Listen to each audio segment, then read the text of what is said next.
গোলাম আলী সাহেব, এবং এই অনুষ্ঠানে সভাপতিত্ব করবে আমাদের এই মাদ্রাসার প্রতিষ্ঠাতা শিক্ষক আলহাজ মৌলভী নুরুল হক সাহেব। আমরা আমাদের এই প্রতিষ্ঠার পিছনে অনেক মানুষের অবদান, এর মধ্যে যারা জীবিত আছে বা যারা এখানে আছে তাদের মধ্যে এই দুই আঙ্গিকে এই দুইজন আমাদের মুরব্বী, দুইজন মহান ব্যক্তি, এদেরকে এখানে উপস্থিত আমরা পেয়েছি। এই জন্য আল্লাহর দরবারে শুকরিয়া আদায় করি, আলহামদুলিল্লাহ। আমরা বারবার দারুন নাজাত ইতিহাস শুনেছি। দারুন নাজাত মাদ্রাসা প্রতিষ্ঠিত হয়েছে শুকুরশী গোরস্থানকে কেন্দ্র করে। 1946 সনে এই গোরস্থানটি প্রতিষ্ঠিত হয়েছে শুকুরশী এলাকাবাসীর উদ্যোগে। শুকুরশী, সারুলিয়া, সান্দিরা, সানারপাড়, নিমাই কাছারি, দলেশ্বর, বক্সনগর, পশ্চিম বক্সনগর, ট্যাংরা, তৎকালে ছিমরাইল, বামইল, এই 10-11টি গ্রামের লোকদের যৌথ উদ্যোগে প্রতিষ্ঠিত হয় শুকুরশী গোরস্থান। 1946 সনের পরে 1986 সনে এই গোরস্থানের পাশে ধান ক্ষেত, এই দিনে এই চৈত্র মাঘ ফাল্গুন চৈত্র মাসে শুকনার সিজনে এই কবরবাসীদের দোয়া করানোর উদ্দেশ্যে এখানে এলাকার মুরব্বীরা নিয়ে আসছিলেন সাসিনা শরীফের পীরে কামেল মরহুম আল্লাহ সৈয়দ মাওলানা শাহ আবু জাফর মোহাম্মদ সামে রহমতুল্লাহ আলাইহি। আজকে আমার যেখানে অফিস, আমার যেখানে চেয়ার টেবিল, এই চেয়ার টেবিল এইখানের জায়গাটা তুলনামূলক ধান ক্ষেতের মধ্যে একটু উঁচু জায়গা ছিল। এখানে কোনো ঘর বাড়ি ছিল না। ওই উঁচু জায়গায় বাঁশ পুঁতে উপরে সামিয়ানা দিয়ে বগলা টাঙ্গিয়ে এইখানে সসিনা মরহুম হযরত বিশ্রাম তোলার জন্য বিশ্রামের জায়গা করলেন। 1986 সনে আমি এলাকা চিনি না, আমি এখানে ছিলাম না, কিন্তু ওই সময় যারা ছিলেন দুইজন ব্যক্তির মুখ থেকে আমি খুব স্পষ্ট ঘটনাটা শুনেছি। দুইজনের মধ্যে একজন ব্যক্তি এখনো জীবিত আছেন, অসুস্থ, আর একজন ব্যক্তি ইন্তেকাল করেছেন। যিনি ইন্তেকাল করেছেন তিনি শুকুরশীর আলহাজ সিরাজউদ্দিন শাহ, সিরাজ হাজী সাহেব। উনি ওই পরবর্তীতে জমিদাতা ওই 18 জন হাজী সাহেবের একজন। উনি এলাকায় খুব প্রভাবশালী এবং শশীনা দরবারের সাথে ওনার খুব সম্পৃক্ততা ছিল। এবং আর একজন মানুষ এখনো বেঁচে আছে, তিনি হইল আমাদের হাওয়ার বাবা, আমরা বলি হাসেম ভাই, আবুল হাসেম মুন্সি শুকুরশী, এখনো জীবিত আছে। বহু খেদমত এই মাদ্রাসার করেছে, এখন অসুস্থ হয়ে ঘুরে আছে। উনি ওই ঘটনাটা বলছেন। এবং হুজুরে যে এইখানে আসছিলেন, ওইখানে বিশ্রাম করছিলেন, এ সাক্ষী অনেকে করেন, দুপুর হুজুর, আমাদের হাসানিকারী সব অনেকে দিয়েছে। তো এটা এমন একটা জায়গা ছিল, তখন তো রাস্তা ছিল না, মাঠের মধ্য থেকে দিয়া শুকনার দিনে গাড়িতে হুজুরকে নিয়ে আসা হয় এবং এখানে আমার যে অফিস, এইখানে বিশ্রামের ঘরে হুজুরকে বিশ্রামের জন্য বসানো হয়। তখন একটা জানাজাও হয়েছিল ওই মাহফিলে। হুজুরে যখন মাহফিল আসছিলেন, হুজুর বললেন যে এটা গোরস্থান, এখানে যদি একটা মাদ্রাসা হইতো তাহলে এই পরিবেশটা ভালো হতো, দোয়ার একটা প্রক্রিয়া অব্যাহত থাকে। তখন হুজুরেও কিন্তু দারুন নাজাত মাদ্রাসা হবে বা দারুন নাজাত মাদ্রাসা প্রতিষ্ঠা করেন এমন কিছু না, বরং এই আগ্রহটা প্রকাশ করলেন গোরস্থানকে কেন্দ্র করে। 1986 সনে, 86 সনের পরে 1988 সন আমাদের আরেকজন মুরব্বী, যাকে আজকে আমরা এখানে রাখতাম কিন্তু অসুস্থ হাসপাতালে, আমরা সকলে চিনি, আমাদের করিমজুলের ইমাম সাহেব হুজুর আল্লাহ সদর মাওলানা রুহুল আমিন সাহেব। কয়েকদিন আগে আপনার ব্রেন স্ট্রোক হয়েছে, আল্লাহর মেহেরবানি উনি সুস্থ হবেন আশা করি। তো ওনার নেতৃত্বে এই এলাকার 19 জন হুজুর সহ 19 জন হাজী সাহেব, এরা 88 সনে মক্কা শরীফে হজ করতে যায়। এর একজন, এই যে আমাদের এই করিম কলোনির পাশে বাড়ি করেছে হাজী মোতালেব ভাই, ওনার আব্বা সম্ভবত আব্দুল লতিফ হাজী ওনার নাম, উনি সৌদি আরবে ইন্তেকাল করেছে। উনি হজ করিয়ার দেশে আসতে পারেন, হজের আগেই উনি ইন্তেকাল করেছে। উনি সহ ছিল 19 জন, আর উনি ছাড়া ছিল 18 জন। ওই 18 জনের জন্য ওই জন্যই বলে যে হজের আগে উনি ইন্তেকাল করেছে, এজন্য 18 জন বলে। তারা হজ করার পরে মক্কা শরীফে বসে তারা সিদ্ধান্ত নিয়েছিলেন যে তারা দেশে যেয়ে সুতুষী গোরস্থানের পাশে একটা মাদ্রাসা করবেন। এরপরেও দেশে এসে 89 সনে সান্দিরা বালুঘাটে এই এলাকার এই যে কয়েক গ্রামের কবরস্থান তাদেরকে নিয়ে একটা মিটিং হয়। এই মিটিংয়ে যারা উপস্থিত ছিলেন অনেকে এখনো জীবিত আছেন। আমাদের আলহাজ মোহাম্মদ আলী সাহেব, আমাদের মতির সাহেব, আমাদের রহিমবার সাহেব তো আসেনি, জব্বার আলী সাহেব, অনেকে জীবিত আছেন, অনেকে ইন্তেকাল করছেন। ওই মিটিংয়ে সিদ্ধান্ত হয় যে গোরস্থানের পাশে একটা মাদ্রাসা হবে এবং এই মাদ্রাসা পরিচালনার দায়িত্ব দেওয়া হয় আলহাজ মোহাম্মদ রহমুল ইমবার সাহেবকে। আজকে যে এইখানে বসা ওনাকে, এবং অদ্যবধি মানে এই বর্তমান কমিটিতেই উনি শারীরিক অসুস্থতার কারণে আইনগতভাবে বা সরকারি অনুমোদিতভাবে কমিটির সদস্য না, ওনার ছেলে হাজী ফজল আলী ভাইকে উনি মনোনয়ন দিয়েছে সে প্রতিষ্ঠাতা সদস্যতার পরিবর্তে। কিন্তু সেই 89 সন থেকে বর্তমান সময় পর্যন্ত এই মাদ্রাসার ইতিহাসের সাথে যে নামটা সবচেয়ে শ্রদ্ধার সাথে স্মরণ করা লাগবে তিনি হচ্ছে হাজী রাহুল মেম্বার। রাহুল মেম্বার এই দেশের সততার প্রতীক, উদারতার প্রতীক, আলেম ওলামাকে শ্রদ্ধা করার প্রতীক। উনি এখনো আমাদের বাবার চেয়ে ওনার বয়স বেশি। আমি হিসাব করে দিচ্ছি আমার বাবার যে বয়স তার চেয়ে ওনার বয়স বেশি, কিন্তু উনি আমাদের সাথে কথা এমনভাবে বলেন যে আমরা কষ্ট না পাই। আমরা একজন আলেম, সম্মান না হয়। হজ করে আসলে হঠাৎ করে অজন্তে পা ধরে সালাম করি লোকটা। বহুবার আমি এত সতর্ক থাকি, এরপর মানে তার মনে এত আবেগ যে আল্লাহ হজ করে আসছে, শিখিয়ে সেটা দেখার বিষয় না। এইভাবে সে আলেম ওলামাকে শ্রদ্ধা করে। এই মানুষটিকে দায়িত্ব দেওয়া হয় মাদ্রাসা প্রতিষ্ঠা, এই মাদ্রাসা পরিচালনা, এবং উনি মাদ্রাসার সেক্রেটারি। এখন আমরা ওনারে সেক্রেটারি হিসেবেই বলি। যতদিন সরকারি আইনে ইসলামী বিশ্ববিদ্যালয়ে অর্ডিন্যান্স হওয়ার পরে মাদ্রাসার আইন হয়েছে যে প্রতিষ্ঠান প্রধানরাই সদস্য সচিব থাকতে হইবে। এর আগে সুযোগ ছিল প্রতিষ্ঠান প্রধান অথবা অন্য কেউ সাধারণ সম্পাদক বা সেক্রেটারি থাকার আইনের বিধান ছিল। এই ইউনিভার্সিটির অর্ডিন্যান্স হওয়ার আগ পর্যন্ত এই গভর্নিং বডির বা ম্যানেজিং কমিটির সেক্রেটারি হিসাবে রহমান বাদশাহী ছিলেন। জাকির বলেছে যে উনি একজন জান্নাতি মানুষ। আমি দেখেছি উনি জান্নাতি মানুষ। আমি আবারও বলি, আমি দেখেছি উনি জান্নাতি মানুষ।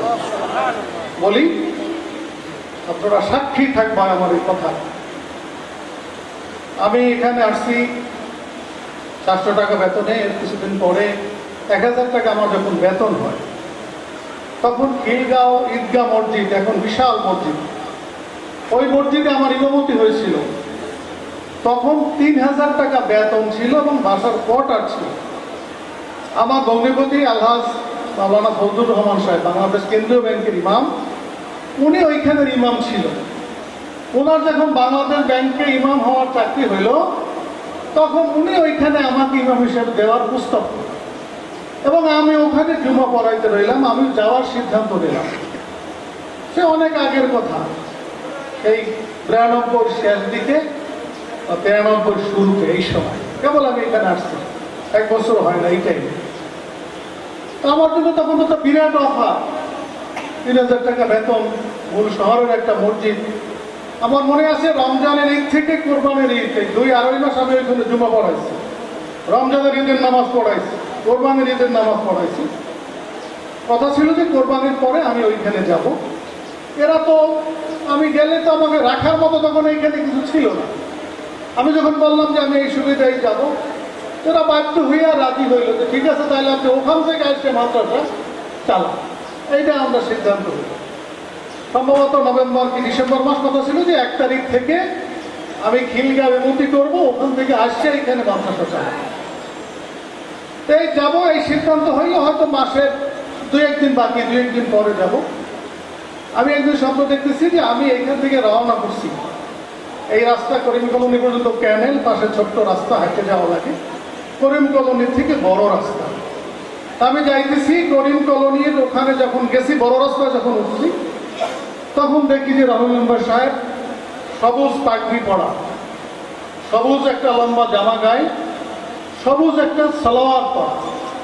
এই মানুষটা সুকুশির ওদিক থেকে আইতে আছে, আর আমি এই দিক থেকে যাইতে আছি, মাদ্রাসায় করে যাই। তা আমার সাথে ঠিক এখন ওইখানে যে একটা তিতাস গ্যাসের ছোট্ট একটা রুমের মতো আছে, বাম পাশে রাস্তা, কাবিলা গাছ ছিল আগে, এখন আছে কিনা, ওইখানে ক্রস হইতেছি। উনি আসতেছে, আমি যাইতেছি। উনি আমাকে জড়াইয়া ধরলো ওই জান্নাতি পোশাকে, সবুজ পোশাকে, পাগড়ি পড়া, সবুজ জামা, সবুজ পায়জামা। উনি আমাকে জড়াইয়া ধরলেন, ধরে এমন কান্দা শুরু করলেন, স্বপ্ন দেখতেছি। বলতেছে, হুজুর ভাবছিলাম যে আপনার যে এই মাদ্রাসাটা হইবে, কারণ আপনি ওইখানে চলে যাবেন, তা আমাদের মাদ্রাসাটা হইবে। এই ধরে এমন কান্না শুরু করলো, এই কান্না অবস্থায় আমার ঘুম ভেঙে গেল। ঘুম ভেঙে যাওয়ার পরে আমার মনের ভিতরে একটা পরিবর্তন আসছে যে না, যাওয়া ঠিক হবে।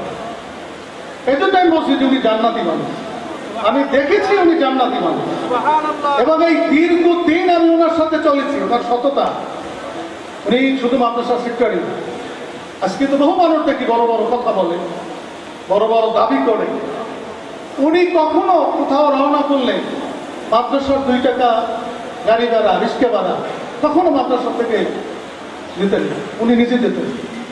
ওনার সাথে কোথাও ঢাকা গেলে ভালো হোটেলে শুধু মাছ লন, মুরগি লন, গরু লন, মানে যত খাওয়া যায় কোনো করে হুজুরের পাইছি একটু খাওয়াই, এবং নিজের টাকা। তারপরে দান, এই মাদ্রাসার অনেক দিক দিয়ে উনি সর্বোচ্চ ডোনার, টাকা পয়সা, জমি।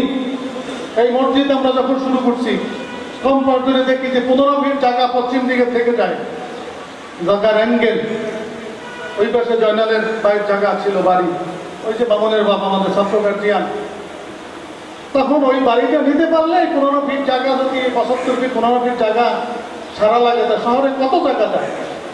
তখন ওই রহমান মেম্বার সাহেব নিজের ক্ষেত থেকে, ওই আমাদের কাছের যে বিল্ডিং হচ্ছে, এই বিল্ডিং এর পাশের জায়গাটা রহমান মেম্বার সাহেবের নিজের, সেই জায়গাটা ওই মামুনের বাপ জয়নালকে দিয়া, এই জায়গাটা উনি মাদ্রাসায় দিয়া এই মসজিদটা সহজ করে। পরে ওই জন্য মাদ্রাসার সবটা, এবার এই যে পিছনের জমি 6 কাঠা বিক্রি করে ফেলছে অন্য জায়গায়। এই যে আমাদের কাছের পশ্চিম পাশে মন্নানবার বাড়ি, এর পাশে যে 3 তলা বাড়িটা হচ্ছে, এই 6 কাঠা জায়গা রহমান মেম্বার সাহেবের নিজের জায়গা। উনি এই 6 টাকা তাদেরকে দিয়ে এই 6 টাকা মাদ্রাসা দিয়েছে। এরপরে ওর দিকে জমি কেনার সময় 1 কাঠা দিয়েছে। এরপরে আগেও 3 কাঠা কিনছি, এখনো 2 লাখ টাকা হিসাবে পায় আমাদের কাছে। কাজে এই মানুষটা, তার এখলাস, তার সততা, আমাদের প্রতি তার শ্রদ্ধা, এবং এই যে স্বাধীনভাবে আমাদের চিন্তা, চেতনা, আদর্শ আমরা বাস্তবায়ন করতে পেরেছি, কোনো রাজনৈতিক, কোনো ধর্মীয় মতাদর্শ, মতদ্বন্দ্ব, এগুলো যে প্রতিষ্ঠানের গতিকে নষ্ট করতে পারে নাই, এর পিছনে কিন্তু অন্যতম শক্তি বা আমাদের অন্যতম প্রেরণা কিন্তু ছিল হাজী রহমান মেম্বার সাহেব। উনি এখানে আছেন। এই মানুষটি আল্লাহ তাআলা আজকেও বাঁচিয়ে রেখেছেন। এবং এরপরে ওই 89 সনের মিটিংয়ের পরে 89 সনের সেপ্টেম্বর মাসে ফুরফুরা শরীফের হযরত পীর সাহেব কিবলা আব্দুল কাদের সিদ্দিকী সাহেবকে আনলেন। আজকে গুরুস্থানের পিছনে যে পুকুরটি, এই পুকুরটির পূর্ব পাশে ওইখানে দোয়ার মাহফিল হয়। তখন এই যে গ্যাসের একটা মিটারের বক্স দেখা যায় এই বাইরের পাশে, ওই যে ওয়ালের পাশে, এই যে মিটারটা ছিল টিনের ঘরের পিছনে পাকঘরের মিটার, ওইখানে প্রথম পাকঘর ছিল। ওই সামনে আনসারাত হিসাবের ক্ষেত, ওই ধান খেতে তখন পানি, পূর্ব হুজুরকে দোয়া করাইয়া আনা হইল যে এইখানে একটা মাদ্রাসার ঘর তলা হইবে, একটা বাঁশের খুঁটি সেই ধান খেতের মধ্যে পানির মধ্যে টুকিয়ে দেওয়া হইল, এই মাদ্রাসা ভিত্তিক। এরপরে ঘর তোলা হইল, রহমান মেম্বার সাহেব ঘর তুললেন, আর কিনে আনলেন তাদের, আর আমরা যে ঘর পাইছি, এই যে ঘর এখানে।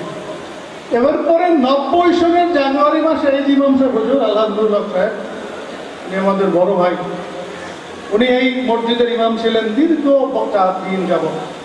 এই মসজিদে যে মক্তবটা ছিল, এই মক্তবটি নিয়ে এসে উনি এইখানে চালু করলেন এই দারুন নাজাত মাদ্রাসা। উনি এই মাদ্রাসার প্রতিষ্ঠাতা শিক্ষক, ওনার মক্তবের ছাত্র দিয়া উনি এই মাদ্রাসা উনি শুরু করেছেন। আমরা এরপরে উনি আজ পর্যন্ত মাদ্রাসা আমাদের সাথে আছে। বয়স, স্বাস্থ্য সবই তো শেষ হয়ে যাওয়ার কথা। আল্লাহ এই দুই মুরব্বীকে বাঁচিয়ে রেখেছে, এটা আল্লাহর নিয়ামত আমি মনে করি। যে দুজন মুরব্বীকে আমরা অত্যন্ত শ্রদ্ধার সাথে স্মরণ করি।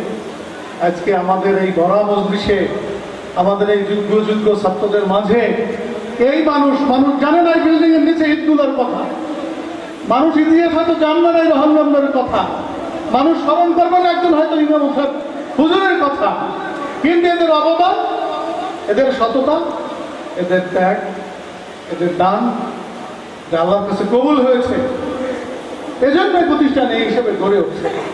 কাজে এই দুজন মানুষকে আমরা আজকে এখানে পেয়েছি।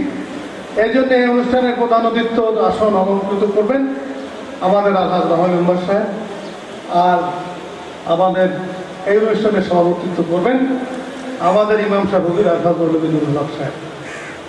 আমাদের প্রথমেই আমরা এই দুইজন মানুষের প্রতি আমরা একটু শ্রদ্ধা প্রদর্শন করব।